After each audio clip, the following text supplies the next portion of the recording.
At 02:47 a.m. on February 12, 1943, the North Atlantic was less an ocean and more a graveyard waiting to be filled. We are 340 miles west of Iceland, in the kind of freezing darkness where the spray hits the steel deck and instantly turns to ice. Deep inside the escort destroyer USS Benson, huddled in the dim red light of the communications room, radio man second class Tommy Sullivan was staring at a needle that, according to the United States Navy, should not have been moving. Outside, in the crushing black water, was convoy HX-224. It was a floating city of 43 merchant ships, heavy with steel, grain, aviation fuel, and 8,000 American troops bound for the desperate front lines of Europe. And closing in on them were the wolves. German U-boats were moving into position, running silent on diesel engines, preparing to turn HX-224 into a massacre. By early 1943, the script for this scenario was written in blood. The standard Allied doctrine was a doctrine of despair. It effectively said, wait. Wait for the enemy to show themselves. Wait for a confirmed contact. In practice, this meant you waited until a tanker exploded, or until you heard men screaming in the freezing oil, and then you started hunting. The attack always happened before the defense activated, but Tommy Sullivan wasn't following standard doctrine that night, and he certainly wasn't using standard equipment. The headset pressed to his ears was connected to a radio antenna that violated every technical regulation in the fleet. It was a jury-rigged, unauthorized,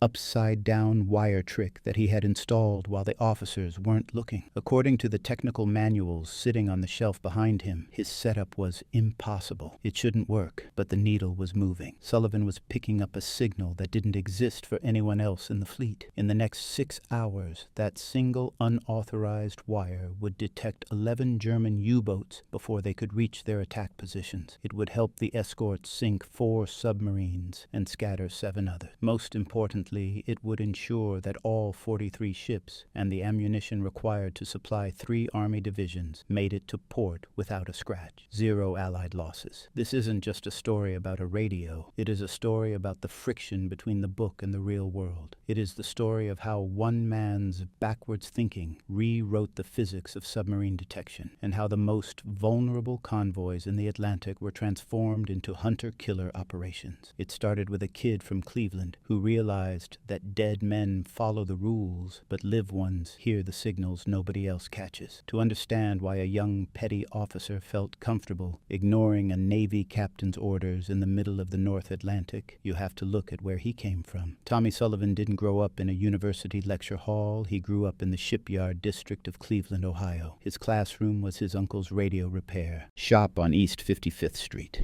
This was the era of vacuum tubes, soldering iron smoke, and the sharp tang of ozone, a smell Tommy could use to diagnose a blown transformer by the time he was 12 years old. By 15, he was already doing things that defied the textbooks. He spent his afternoons in the back room, rebuilding commercial radios and rigging up antenna configurations that, according to standard electrical theory, had no business working. Yet, while the properly wired radios were catching nothing but static, Tommy's jury-rigged contraptions were pulling in crystal-clear broadcasts from Detroit to Pittsburgh. It was here that he learned the philosophy that would eventually save nearly 8,000 lives. His uncle used to tell him, "Engineers design by the book, mechanics fix by what works." It was a lesson in pragmatism. The book assumes a perfect world. The mechanic knows the world is messy. When Pearl Harbor happened, Sullivan enlisted the day after his 18th birthday. He arrived at the Great Lakes Naval Training Station requesting radio duty and immediately ran headfirst into the wall of military bureaucracy. The Navy instructors recognized he was a prodigy, but they hated his methods. He did everything wrong. He mounted antennas backwards. He reversed polarity on receiver circuits. He ignored standard frequency allocations. When an instructor reprimanded him for violating procedure, Sullivan delivered a response that became a legend at the radio school. Dead men follow doctrine. Live ones hear signals nobody else catches. He graduated second in his class. Not because he aced the written exams, he likely ignored the correct answers, but because of practical results. When the instructors filled the room with artificial static to test the recruits, Sullivan was often the only one who could tease out a readable signal. He simply didn't trust factory settings. He treated every Navy radio like a puzzle that had been set up incorrectly. In February 1943, the Navy took this instinctive improviser and dropped him onto the USS Benson. They handed him a rule book he didn't believe in and sent him into the most dangerous waters on Earth. He was about to find out that the North Atlantic was a lot less forgiving than a workbench on East 55th Street. In February 1943, Sullivan transferred to the USS Benson, a destroyer assigned to North Atlantic convoy escort duty. The ship was metal, oil, and bad luck. The Benson had a reputation that whispered through the mess halls. 4 convoy runs, 3 U-boat contacts, and every single one resulted in merchant ship losses. The radio man Sullivan replaced, Petty Officer Carl Morrison, had requested a transfer. He hadn't cracked under fire. He had cracked under futility. He told the communications officer, "Those submarines get too close before we detect them. We're always reacting, never preventing." Sullivan volunteered for the empty seat, but he quickly realized Morrison was right. The destroyer was essentially deaf. The problem in early 1943 was a fatal gap in technology. Allied destroyers relied on 2 systems. First, there was Type 128 Aztec, early sonar, for underwater detection. Second, they had standard radio direction finding, HFDF equipment, to pinpoint surfaced submarines. On paper, this covered everything. In the ocean, it covered nothing. Aztec only worked if the U-boat was submerged and within 1,500 yards. Direction finding only worked if the U-boat was foolish enough to transmit radio signals while on the surface. German captains knew this perfectly. Their tactics were designed to exploit the blind spot. They approached convoys on the surface at night, running on diesel engines to outpace the merchant ships and maintaining absolute radio silence until after their torpedoes were in the water. By the time a destroyer's sonar pinged them or a radio man heard a position report, the attack was already over. Sullivan watched this tragedy play out 3 times in his first week. On February 4th, the Liberty ship SS William Clark took 2 torpedoes to the engine room. It broke in half and sank in 4 minutes. Sullivan heard the distress call and the screams of men in the water, but his equipment had shown nothing prior to the explosion. Afterward, he checked his receiver sensitivity and antenna orientation. Every dial and wire matched the technical manual diagrams perfectly. The equipment was in spec, but 35 men were dead. 3 days later, the ammunition ship SS Margaret Hayes was hit. The explosion was so catastrophic the blast wave cracked windows on the Benson 800 yards away. 83 crew members were vaporized instantly. Sullivan detected nothing until after the fireball, when the U-boat briefly broke silence to gloat. But the third loss was the one that changed him. On February 8th, the troop transport SS Robert Chen was torpedoed carrying 400 soldiers. Sullivan had a friend on that ship,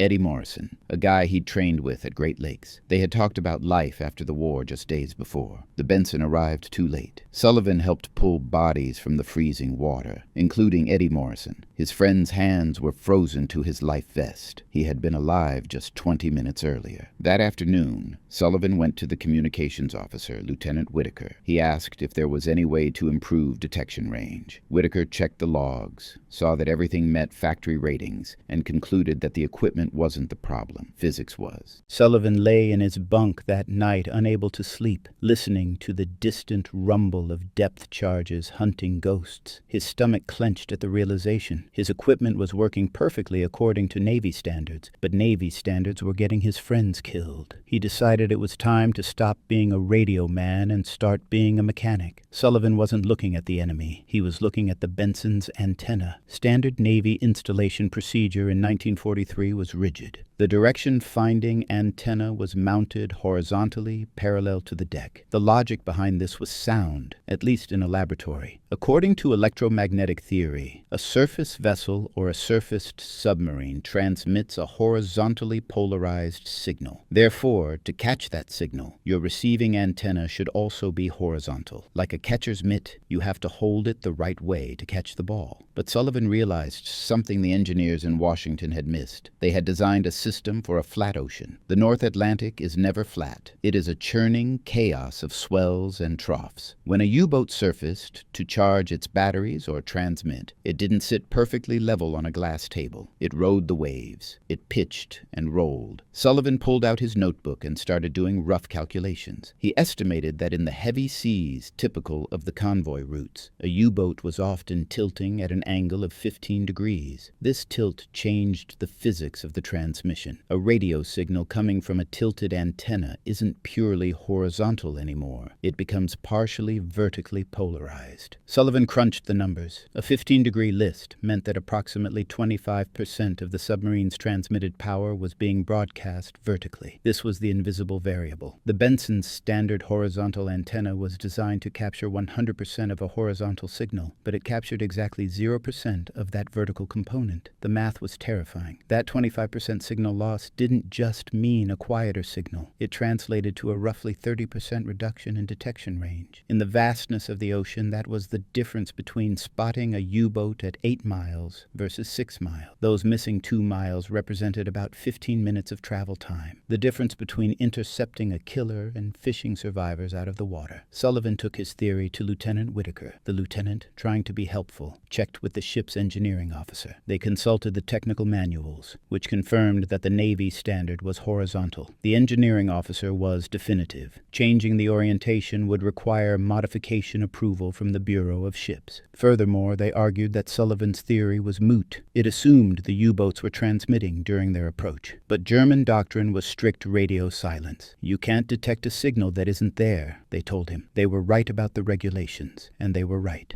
about the German doctrine, but Sullivan suspected they were wrong about the reality. He believed the U-boats were transmitting. Brief, faint checks that the standard equipment was simply too deaf to hear. The official answer was no, but Sullivan was done listening to officials. If the Navy wouldn't give him the tool he needed, he would build it himself. So Sullivan made a choice. He could follow the rules and watch another ship burn, or he could commit what amounted to technical mutiny. He chose the latter. He did something that violated every regulation in the Navy communications manual. He started by scavenging. He pulled a spare whip antenna from the ship's damaged equipment stores, junk that nobody was tracking. During the midnight watch, when the rest of the crew was asleep and the communications officer was safely in his bunk, Sullivan went to work. He worked alone in the dim red light of the radio room. He took that scavenged whip antenna and mounted it vertically in an unused antenna port on the superstructure. But mounting the metal was the easy part. Making it talk to the receiver was the challenge. The impedance didn't match. To fix this, Sullivan built an improvised matching network from scratch, soldering together salvaged capacitors and spare wire he found in the repair kit. It took 3 nights of careful, clandestine work. He had to be precise, not just for the electronics, but for the disguise. On February 11th at 1930 hours, he installed the system permanently. He used proper mounting hardware and routed the new cables through existing conduit pipes so that, to the untrained eye, it looked exactly like factory-issued equipment. Only someone tracing the schematics line by line would realize this circuit shouldn't exist. On February 10th, during a test run, the unauthorized wire proved its worth. It picked up faint transmissions, likely German weather reports or navigation checks, that the standard horizontal antenna missed completely. These weren't tactical attack orders, but they were proof of life. They proved that U-boats did break radio silence occasionally, and more importantly, they proved that the vertical polarization theory was correct. Sullivan crunched the numbers again. This dual antenna configuration, monitoring both horizontal and vertical waves, increased the effective detection range by approximately 40%. In practical terms, that meant detecting a U-boat at 11 miles instead of 8 miles. It gave the ship 3 extra miles of warning. 3 miles bought you about 15 minutes. 15 minutes might not sound like much in a war that lasted 6 years, but Sullivan thought about his friend Eddie Morrison, frozen to his life vest in the water. He thought about the 47 men from the William Clark. For them, 15 minutes was the difference between a funeral service and a homecoming. Sullivan connected the final wire and waited. He didn't tell a soul. It was 02:47 in the morning, February 12th, 1943. The Benson was rolling heavily in the swells, fighting the Atlantic. Inside the radio room, the temperature was barely above freezing, despite the ship's heating. Sullivan could see his own breath fogging in the dim red tactical lighting. He was exhausted, but his eyes were locked on the dual display he had rigged up. On one side, the standard Navy readout. On the other, the feed from his illegal vertical whip. Suddenly, the needle on the the vertical feed jumped. It was a faint, jagged spike of static, a transmission lasting barely 2 seconds. To an untrained ear, it was nothing. To Sullivan, it was unmistakable. It was a burst of high-frequency code, the kind used by the German Kriegsmarine for tactical coordination. Sullivan immediately glanced at the standard horizontal receiver. It showed a flat line. Nothing. If Sullivan had been following regulations, that signal didn't exist. He would have logged no contact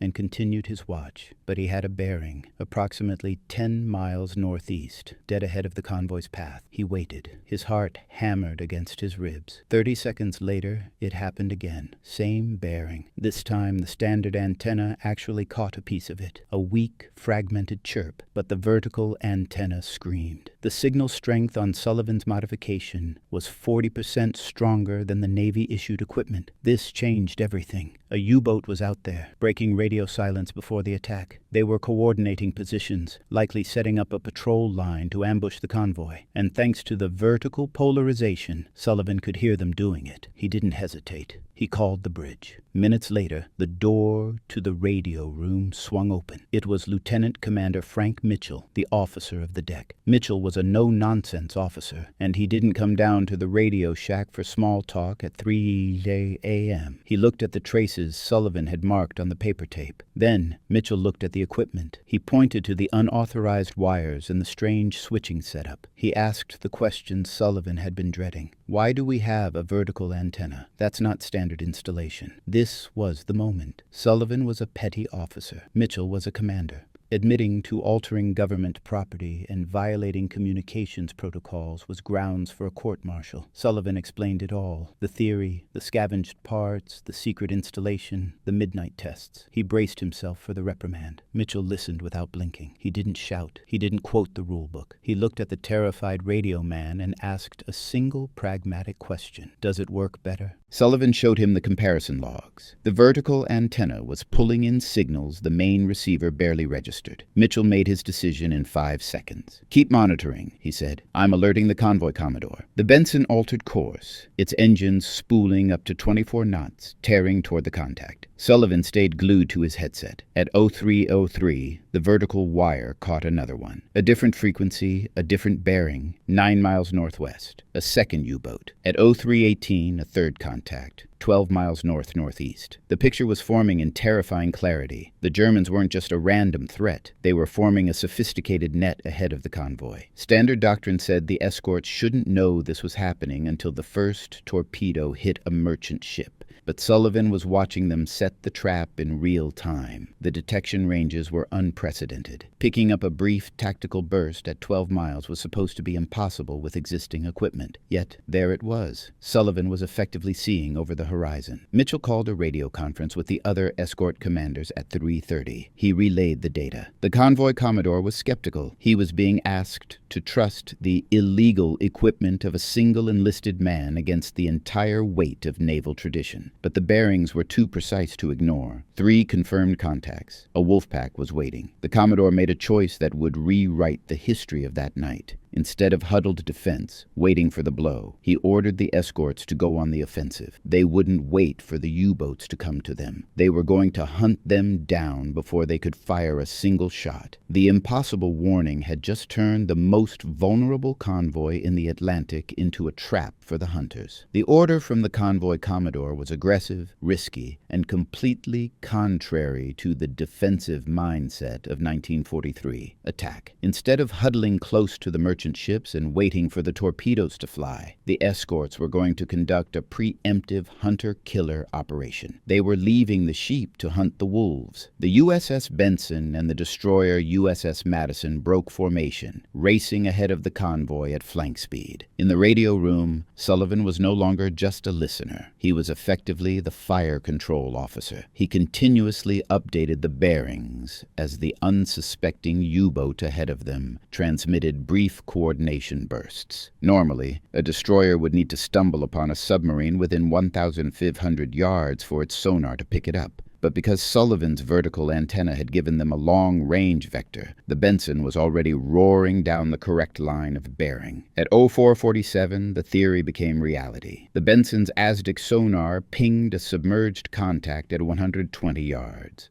The U-boat, hearing the destroyer's propellers, had dived, but it was too late. The Benson dropped a full pattern of 8 depth charges set for a 150-foot detonation. The Atlantic erupted in massive geysers of white water. Sullivan felt the concussion slam against the ship's hull through his boots. 30 seconds later, the ocean offered up the evidence: wood fragments, an oil slick, and pieces of rubber. The signal on that bearing went silent. Probable kill. But the night wasn't over. Sullivan's modified rig was painting a picture of total German confusion. A second U-boat detected the charging destroyers and dove deep, escaping the Madison's depth charges, but forced to abandon its attack position. Then, at 0512, Sullivan caught a fourth contact, 11 miles to the west-northwest. This German commander made a fatal error. He transmitted a longer message, likely reporting the sudden escort aggression to headquarters. That extra airtime gave Sullivan a perfect fix. The Benson and the British corvette HMS Clematis converged on the spot. This time, the U-boat couldn't dive fast enough. The Clematis caught it on the surface, blinding the German bridge crew with searchlights before opening fire with its 4-inch deck gun. 3 shells slammed into the conning tower. As the crippled sub tried to crash dive, the corvette rolled depth charges right over its stern. The resulting underwater explosion was so violent it sent a shock wave through both Allied ships. Debris and bodies surfaced. Confirmed kill. By dawn, the tactical situation had completely reversed. Between this 0545 and 0830, Sullivan detected 7 more transmissions, but they weren't attack orders. They were panicked, confused signals. The U-boats were asking for instructions, reporting damage, or trying to find where the rest of their patrol line had gone. The Wolfpack had been shattered before it could even form. At 0915, Sullivan intercepted one final long transmission, the German tactical recall order. The U-boats were retreating. The convoy continued to Britain unmolested. They had run the gauntlet of a dozen submarines and hadn't lost a single crate of cargo. When convoy HX-224 docked in Britain 6 days later, the numbers spoke for themselves. 43 merchant vessels, 8,000 troops, and every ounce of cargo delivered intact. In the grim accounting of the North Atlantic, where convoys routinely lost 3, 5, or even a dozen ships, this was a statistical anomaly. The USS Benson docked in Londonderry on February 18th. Sullivan, bleary-eyed after an 18-hour watch, was summoned by the convoy commodore, Captain Robert Hayes. Hayes was a veteran who had commanded escorts for 18 months and had watched 17 merchant ships burn during his tenure. He didn't want to reprimand the young radio man. He wanted to understand how a single modification had accomplished what the entire British Admiralty had failed to do. Sullivan explained the theory: vertical polarization, the 15-degree tilt of the U-boats, and the 40% range increase. Hayes asked the critical question, "Can you teach this to other radio men?" When Sullivan hesitated, pointing out that the modification violated Navy regulations and could lead to disciplinary action, Hayes cut him off. Regulations can be modified faster than we can replace lost merchant ships. What happened next wasn't an official rollout. There were no memos from Washington or London. Instead, the innovation spread through the underground network of the enlisted ranks. It moved from ship to ship, passed along in whispered conversations in portside bars and during equipment transfers. One radio man would show another: take a spare whip antenna, mount it vertically, build this specific matching network, ignore the manual. By March 1943, approximately 20 destroyers in the North Atlantic were running Sullivan's modification. The results were impossible to ignore. Lieutenant Commander Mitchell ran the numbers. Convoys escorted by ships with standard antennas suffered an average loss rate of 8.2%. Convoys with at least 2 modified escorts saw that rate drop to 3.7%. The Germans felt the change before they understood it. U-boat aces like Kapitänleutnant Heinrich Schmidt, commander of U-552, reported that the Allies had suddenly become clairvoyant. Schmidt noted in his log that brief transmissions, which used to be safe, now triggered an immediate depth charge attack. German naval intelligence examined damaged Allied destroyers but found nothing. They saw standard receivers and what looked like standard antennas. Because Sullivan had used standard parts and routed the cables professionally, the secret weapon was hidden in plain sight. They were looking for a new radar or a secret code-breaking machine. They never suspected that that the super weapon defeating the Wolfpacks was just a spare wire turned 90 degrees. The British Admiralty finally caught up to Tommy Sullivan in April 1943. A technical investigation team boarded the Benson, examined the illegal wiring, and ran their own tests. Their conclusion was a vindication of the Cleveland mechanic's intuition. Vertical polarization captured signal components the standard gear missed, improving detection range by 35% to 45%. The Admiralty immediately authorized the installation for all convoy escorts. But when the official technical bulletins were printed, Thomas Sullivan's name was nowhere to be found. The innovation was attributed to technical analysis by Royal Navy engineering staff. Part of this was security. Admitting that a single enlisted kid had outsmarted the Kriegsmarine might alert German intelligence to look for unauthorized wires. But mostly, it was bureaucratic inertia. In the military hierarchy of 1943, innovation flowed down from officers, not up from the enlisted ranks. Sullivan didn't get a medal. He didn't get a commendation. He didn't even get a mention in the official history books, but he got something better. By July 1943, the happy time for German U-boats was over. Monthly shipping losses dropped from 67 vessels to just 18. Operational analysts later attributed approximately 30% of that reduction specifically to the improved radio detection capabilities pioneered on the Benson. That math translates to roughly 400 merchant ships and 20,000 sailors who made it home because a radio repairman decided to ignore the rule book. After the war, Sullivan went back to Cleveland. He opened his own electronics shop in 1948, spending the next 40 years fixing televisions and installing rooftop antennas. When customers asked about the war, he gave the standard answer of the quiet professional. He was just a radio man, nothing special. It wasn't until 1967 that a naval historian tracked him down, having found cryptic references to unauthorized modifications in old maintenance logs. When asked about his contribution, Sullivan simply said it was basic physics that the engineers had ignored. The equipment manual tells you what should work, he said. The ocean tells you what does work. Thomas Sullivan died in 1994. His obituary listed his wife, his children, and his business. It didn't mention the vertical antenna or the 20,000 lives. But in the back office of his old shop, there remained a faded photograph from February 1943. A young man in a working uniform, standing next to a whip antenna mounted the wrong way on a destroyer's superstructure. That photo is the only monument he ever needed. It serves as a permanent reminder that in the face of disaster, true innovation rarely comes from a committee. It comes from the mechanic who sees a problem, finds a solution, and doesn't wait for permission to do the right thing.